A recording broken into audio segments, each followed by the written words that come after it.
बिस्मिल्लाह अल्लाहुम्मा सल्ली व सल्लिम अला नबीना मोहम्मद। अस्सलामु अलैकुम वरहमतुल्लाह। रावी कहता है, हमारे मोहल्ले में एक बुज़ुर्ग फ़ौत हो गए। उम्र रसीदा थे, अल्लाह इनकी मग़फ़िरत फ़रमाए।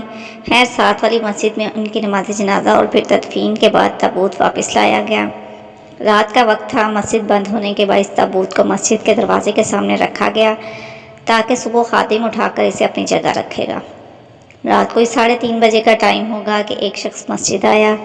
मस्जिद का दरवाज़ा बंद था। वो शख्स कुछ देर इंतज़ार करता रहा। सर्दियों के दिन थे, इसे सर्दी लग गई। इसने ताबूत खोला और अंदर सो गया। आधा घंटा बाद खादिम आया। खादिम ने एक नमाजी की मदद से ताबूत को मेहराब के साथ बनी महसूस जगह पर रख दिया।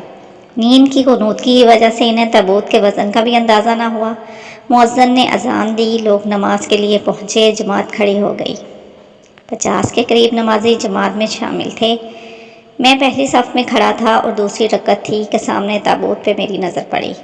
अजीब खौफनाक मंजर देखा कि ताबूत हिल रहा है। मेरे जिस्म से सनसनी खेज़ एक लहर दौड़ उठी।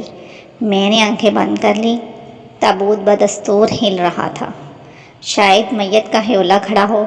इतने में वो शख्स उठा। इसने ताबूत से सर बाहर निकाल कर पूछा, तुम लोगों ने नमाज पढ़ ली?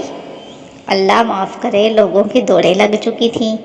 मैं तो उल्टे पैर 1000 की स्पीड से घर की तरफ दौड़ा। घर पहुंचकर मालूम हुआ कि मैं नंगे पैर ही घर पहुंचा हूँ।